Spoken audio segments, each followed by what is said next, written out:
It's a great honor to have the Crown Prince with us. Saudi Arabia has been a very great friend and a big purchaser of equipment and lots of other things, and one of the biggest investments in the United States is I guess it's your big investment, is buying stock in companies and various other things in the United States and creating jobs.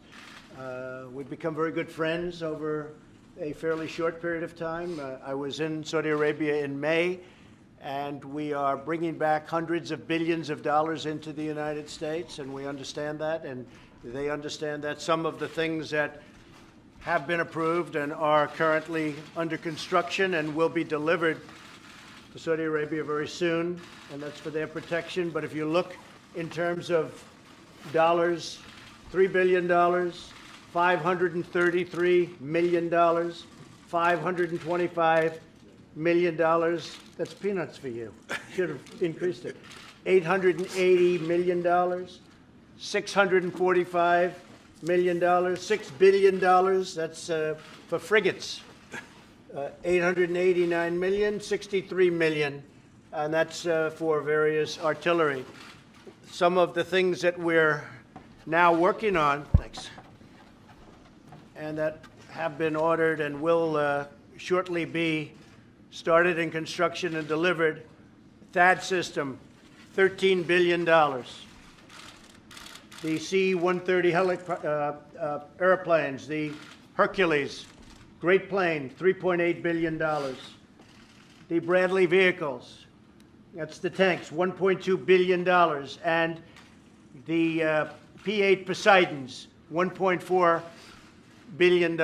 And what it does is it really means many, many jobs. We're talking about over 40,000 jobs in the United States. So we make the best equipment in the world. There's nobody even close. And Saudi Arabia is buying a lot of this equipment, and a lot of people are at work making the equipment. We really have a great friendship, a great relationship. I would really have to say the relationship was, to put it mildly, very, very strained during the Obama administration. And the relationship now is probably as good as it's really ever been. And I think we'll probably only get better. Tremendous investments made in our country, and that means jobs for our workers, jobs for our people. Also defense. We're talking about defense, and we're working very hard with Saudi Arabia, and they're also footing a big part of the bill for defense. The whole Middle East. We know what's happened in the Middle East, and it has not been a pretty picture for the United States or for anybody. And a lot of things are changing, and they're changing very rapidly. As you know, ISIS is now, we've recaptured almost 100% of the territory, as you probably have heard, before anybody. But we've captured close to 100% of the territory held by ISIS. And we've moved very rapidly, very quickly, and that's really coming to an end in that part of the world. It's coming to an end. And we'll be able to get out of certain areas that we've wanted to get out of for a long period of time. And other countries can handle it. At this point, they'll be able to handle it. So it's a great honor to have you and your representatives here. Crown Prince, thank you very much. Thank you for being here. Thank you, Mr. President. Actually, the relation between Saudi Arabia and the rest of America, it's an old relation. We are the oldest ally for the rest of America and the Middle East. Right.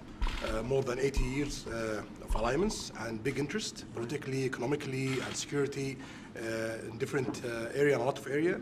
And the foundation of the relation, it's really huge and really deep in different issue. We know that today the relation, it's the cause of more than 4 million jobs in the US of America, directly and indirectly.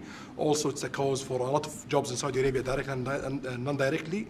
And as you know, Mr. President, from day one, you've reached this office. We've planned to tackle $200 billion US of opportunity in the next 4 years, but it ended up with $400 billion US of opportunities. You've talked today, Mr. President, about the military deals. The implementation in it's more than 30%, and also the implementation overall in the $400 billion US of opportunity, more than 35%. Right. We planned this for the next 10 years, but it happens in 1 year we implement 35%. So this is a signal that there is a lot of things could be tackled in the close future and more opportunities, and that's why we are here today